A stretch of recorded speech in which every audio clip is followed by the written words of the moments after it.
And I'd like to thank again Ruth Messinger, who is moderating this conversation. Thank you, Ruth.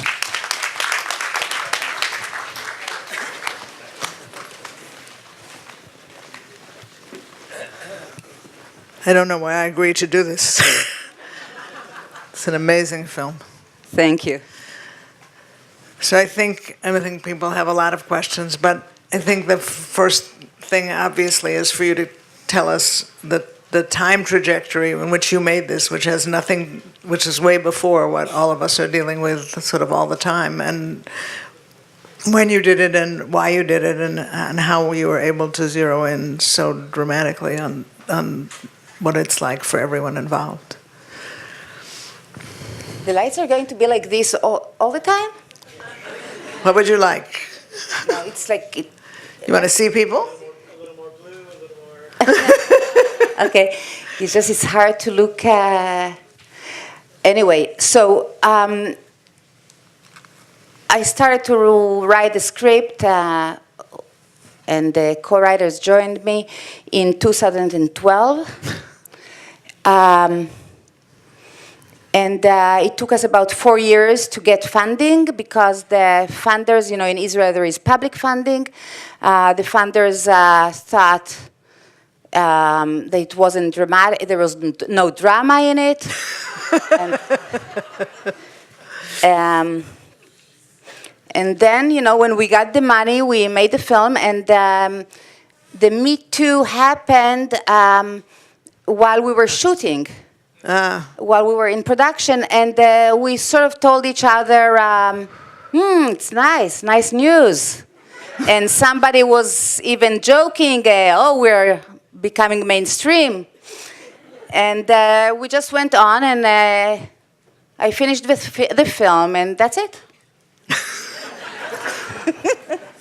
I don't think that's it, Michal. Well, we'll talk about the current events in a minute, but tell us a little bit more about, you've done lots of other work, so what inspired you to focus in on this issue when it was 2012? So, we all were born before Me Too. It's not... Yes. Sexual harassment, I make films for 30 years. All my films, I'm a feminist. All my films are from a women's points of view. I do believe that women see, when I make films from women's point of view, I see the world somewhat differently. I believe that we deserve to have a voice. And whatever, and there aren't enough women directors, so that's what I do. And for me, a film about sexual harassment at work was a natural development of my other work that deals with social issues, women and social issues, including the Israeli-Palestinian conflict, religion, and so on. In a film I made in 1992, a woman, which surprised me actually, that I found out when I looked at it again, a woman there, a documentary film, is saying the words sexual harassment in Hebrew.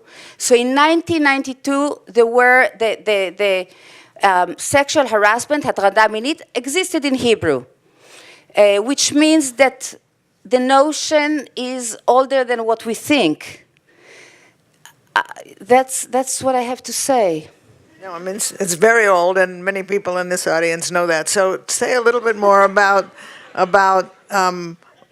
I'm interested that the incidents came into public visibility when you were still making the film, and you said already, it's nice to be in the mainstream, not nice. But I wonder what the attitudes were like of the actors in the film to be like working on this with you while it was like exploding all around.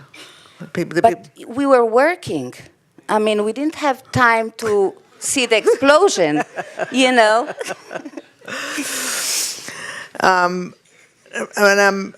Obviously, you are a distinguished professional. The actors in the film are distinguished in their own right. But I guess I'm curious to know whether they talked about. I mean, this is an issue, even with or without the public attention. This is an issue that's quite painful to deal with from each point of view, as you said. Absolutely, I'm just wondering what you were hearing absolutely. from your actors. The way I work with actors, I come from documentaries, and the way I work with actors is exactly the way I work in documentaries. I work a lot through our relationships, both with Menashe, who is Benny, and Liron, who is Orna, and Oshri, who is Ofer. We did many rehearsals. Rehearsal meaning we talked a lot. We basically talked each other to death, with each one of them. Sexual harassment is in the life of each one of us. We all know people who harassed women, and most of us experience harassment ourselves. And we really worked very deeply into the characters and what we wanted to portray before the film and during the film. And it felt to all of us that it's something that is not far from us at all. But you obviously in these discussions, and the actors, I felt captured some of the moments that occur in this kind of interaction with just like painful reality, and really managed to show some of it only with body language and facial expressions, even without words. First of all, I think they're amazing actors, really. Thank you, but thank them. And for me, I mean, what was interesting, whenever I go into a film, I want to search something for myself.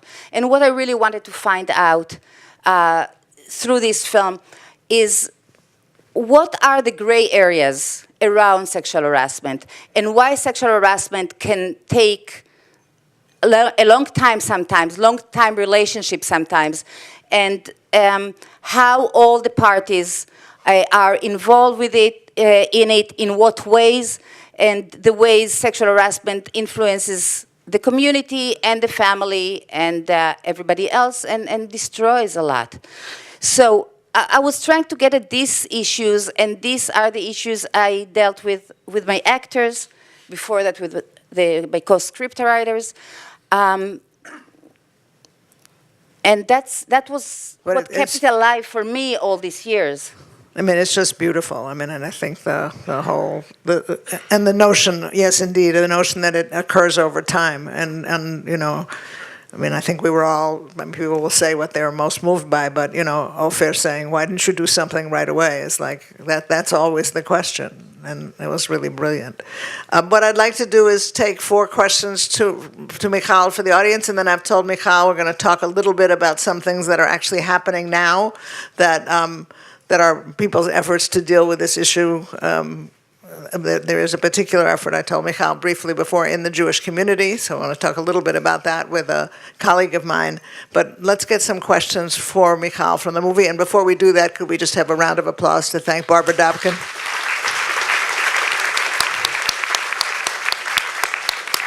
Mostly just Barbara, mostly just for seeing your name in Hebrew. That was really impressive to me.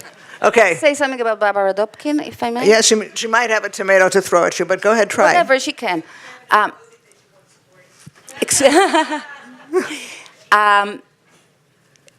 met Barbara Dabkey a few years ago, and she saw a film of mine, and we became we got in touch. And Barbara is the first person who saw an advanced rough cut of this film in January, right, or February, and she loved it. And it was, for me, it was the first person who is totally not part of the production. It's not kind of, it's not the people that we look at, all kinds of nuances and all this because we're the professionals who make the film. She was somebody from the outside who saw it and really said, wow, there is a film, and it's going to work. And for me, it was great. It was important. Thank you. And also thank you in the other world and the parts that we don't like to look at about ourselves. So thank you for that. Yes. First of all, thank you, Michal, very much for yet another wonderful movie, both your documentaries and your features. And I wanted to ask you about the connections between this feature and the previous one. And I think there's a lot to say that you sort of skipped over when you were discussing your relations to the topic, about how you feel that how you attack the differences between what the women, the characters in the previous feature went through, and what this character goes through. And nevertheless, even though it's a different experience, which I think would be very interesting for people to hear more about the other feature in the relationship, all three women end up, when the film ends, they're powerful, they know what they want, they know where they're going, they're making their own decisions, and the decisions are not what we expected them maybe to make. And I think there's a very courageous decision on your part. And so that is one thing. And the other thing is, if you want to talk about, if you could. Let me let her respond, because a lot of people here didn't see the other films, so we can't. That's exactly what I want. I know, but you let her give a brief response to you, and maybe she'll be able to talk to you afterwards. Go ahead. So, the other film, my first fiction film, is called Invisible. It was made in 2011 with Ronit Alkabetz, who is not with us anymore, and Yevgenia Dodina, who is very much with us. And it deals with trauma of rape coming up, arising 30 years after the act. In that film, it was the most conventional rape, conventional in the sense that it was a stranger. He was a serial rapist. It's somebody who really exists and is still alive, even though it's a fiction film. And the two women who are two of his victims or survivors deal with the issue after they meet each other accidentally. So it's true that, you could talk about trauma forever, really. I think that there are differences. I believe that there are differences in the way different people, mostly women, experience sexual assault. And I think that in this case, in Orna's case, I don't know how she is going to experience the rest of her life. I think that by the time the film ends, she's not yet at the end of processing the trauma. I do think that by the time the film ends, she's strong enough to know that whatever happens, she needs to survive. She needs to work. She has 3 children. She doesn't know if the husband will come back or not. And the main thing that she needs right now is to survive, much more than to take revenge of Benny. And even we don't know if she's going to get her money back, if he's going to pay her. I'm not sure he will. So, and she has no option of going to the police, because first of all, there is no, at least according to the Israeli law, she can't win. She doesn't have any evidence. It's 1 against 1. He has so much power in the community. I mean, he has millions of people who will tell that he is wonderful and she was a lousy assistant or whatever. She doesn't stand a chance. And therefore, if she's smart and if she thinks about it, there is no point in complaining. And what she does, I think, she does the best that she can in order to save her life, first of all. She'll deal with her soul later. The scene with her at the computer, I thought, was like just amazing. Thank you.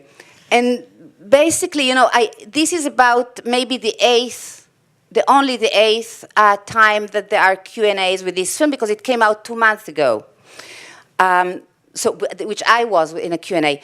And it's interesting because I already heard people complaining that she's not a real winner. She doesn't burn his house down. And she doesn't win in court. And in American Hollywood, this is what should happen if you want to win. Let's take another question. We can't see anything. Can we get a little more light in the audience? Whoever's doing the lights? That's fine, but I would just be nicer if we could see them. Go ahead. Should I stand up? Yeah, that would help. Okay. Okay. Michal, it's Jan. Hi. Welcome to New York. So there were so many painful moments that it's hard to pick one, but I will pick one, and that's the scene with her mother. So I think one of the things that's most difficult for everyone to understand, especially women, is that other women who you think would believe that her mother shuts her up so fast. So that's true to my experience, but it shocks people. Can you explain a little the scene with her mother? Thank you. First of all, I really think that at this time, there are women and men who would like the current order to continue. And there are women and men who would like a major cultural shift to happen and are working for it. So I don't think it's women against men in that sense. And I think that Orna's mother really wants to protect her daughter. And all she knows is her own experience. And her own experience is, if anything went wrong, just, lower your head, let the storm go by, and go on. That's what we learned as women from the moment we were born and our ancestors were born. So this is the advice that we know to give. So basically that's it. Right. But it's a beautiful contrast with that, where you see her responding to her mother's advice, and then not so much longer later in the film, with Ofer deciding what she has to say. That's right. It's a very nice contrast. Yes, I can't see, so I have to respond on the people with the mics. Thank you, all the way at the top. I want to also thank you for really an extraordinarily beautiful film. And one of the things I loved the most was Ofer, the husband, because the attack on her was obviously not just her, it's the pain it had for him and then potentially for the whole family. There was a moment where I was curious when he said, "Did you stay?" And she said, "Yes." And we saw, yes, she froze and could not move. But she didn't really stay the night, which was the implication. And I was curious why that was sort of left hanging, that she didn't actually stay the night. Like the misunderstanding there was so painful. And I loved his vulnerability also, and that you didn't necessarily wrap it up. But can you explain why she let that hang? I think that the wider question is why her confession or her testimony is not accurate. And for me, it really represents the fact that when something like this happens to you, it takes time to put it in words. She didn't have the time to put it in words yet. She feels guilty and humiliated, and she feels she saw herself from the inside. We see her from the outside, so we see exactly what happens. I don't know if she knows exactly what happens. She's inside her body and trying to figure out what is going on. It's the whole thing. It's one shot. It's 3 minutes. It's exactly the time that it took. And in that time, a lot happened, but at the same time, she, I suppose, was busy trying to figure out what's happening and how to react and what to do. And therefore, the last thing that she had on mind is to put it into words or to understand how to say it in words. And that's very often the case because so many times we are told, women are told that that our testimonies contradict each other, that we say things and then we say that this didn't happen or yes, did happen, and women don't remember certain things, and how come you didn't remember? And I think that this is exactly the nature of what trauma is, and therefore Orna is unable at that moment to explain, offer, because she didn't explain to herself yet exactly what happened.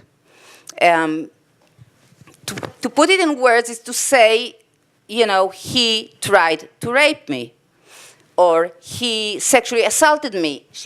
Doesn't have yet the words. No, I mean, and I thought that was beautiful, and you're right, and I think the questioner is right too. It's part of the ambiguity of the movie. She hasn't come to grips with describing it. Ofer's asking his questions from his imagination as to what happened, and whatever questions he asks and whatever answers she gives, it's clear that nobody yet has a picture, or nobody has the same picture of what happened, and that you left it that way was really dramatic. We have a question right there in the audience. I can't see any. Congratulations. It took you twice as much time to get the money than to produce the film. If the subject would not have been harassment, would the money would have come quicker? No, I'm afraid and were the not. men or were the women that gave the money? Men, always men. But most of the money came from Israeli foundations and an Israeli, what is it, a producer, United Kings. It's a huge producer. It's all men.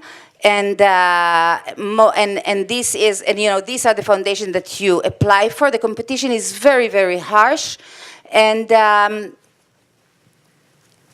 it took me a long time to get the money because the film. Listen, one of the things that is so amazing is that when I did research for this film, I didn't find any films, really, any films about sexual harassment at work or elsewhere, from point of view of women, you know, individual women. It's like when we think about films that we saw about sexual harassment, if you think about Fatal Attraction, it's she is the boss, he is the employee, and she is harassing him. If we're thinking about other films, maybe we call it now sexual harassment, but in the film she enjoys it. She advances at work because she slept with him. So there are no films about this issue, even though it's so common and so, you know, evident. Okay, then one more question there, and then I want to do a little bit of additional presentation. You need the microphone, because...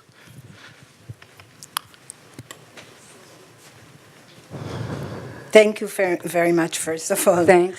I think that before it became a sexual harassment, at least what I saw in the movie, was the power and control and the differences in class between men and women and between just people in general.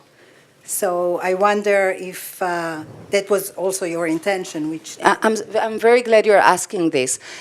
First of all, I mean, sexual harassment is a buzzword now, but the film is, on a larger scale, it's about power and authority and the abuse of power and the way so many of us who have power abuse it and mistreat people who have less power, and can be women or men. Absolutely. There is a difference in class there, and the difference is, I mean, the thing is that in a capitalist society such as Israel is, and where you can make easy money very fast, and you get a lot of power as a result, it's very easy to be somebody who is extremely powerful and can do almost anything. And in real estate also, it's a way, it's a place that you can do it easily. If you're lucky, I mean, you can be There's unlucky. some real estate moguls who are sexual harassers.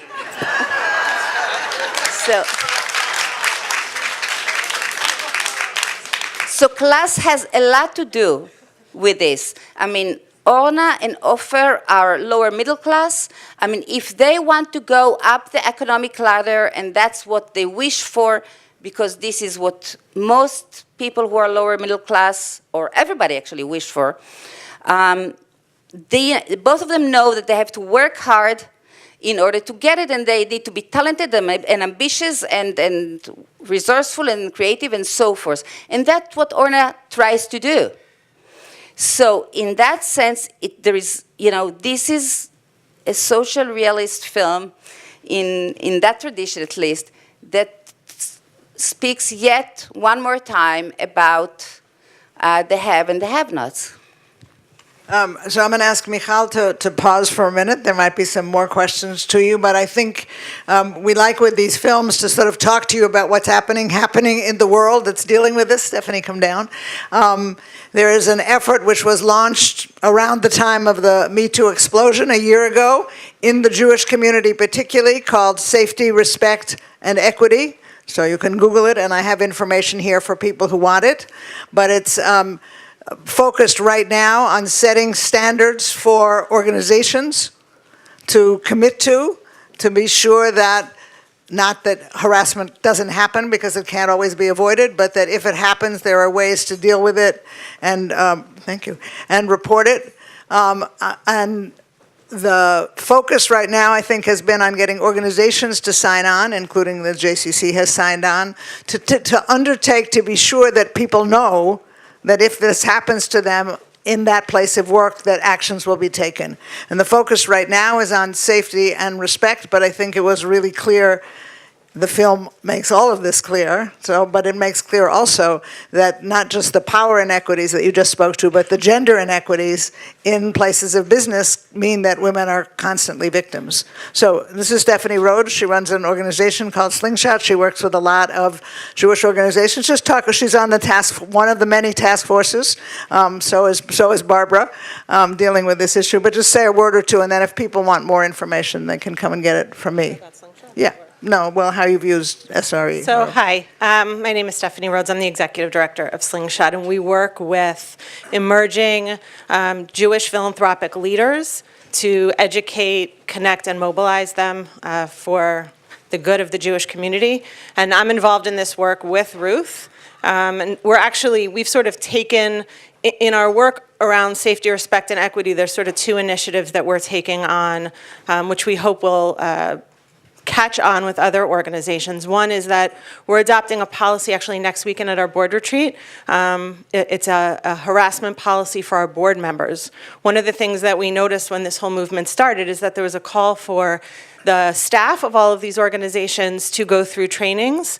And we started poking around a little bit to find out whether any of the boards were doing any of this work. And it turns out that there's actually even no precedent for a sexual harassment policy or harassment policy of any kind for any organization. So we're actually working with Franz Seppler, who is an attorney that the United States Olympics Committee called in when there started to be rumors that there were some problems internally. So we will hopefully be passing that next weekend with our board that will hold our board members accountable for their behavior out in the world as leaders, which I think is particularly important because they're young Jewish emerging philanthropic leaders, right? And so as part of this culture shift that we're going for. And then the second piece is sometime in the spring we'll be coming out with a resource guide for folks who are supporting any area that you support where you want to incorporate a gender lens and start to think about how to use your philanthropy to impact change in this space.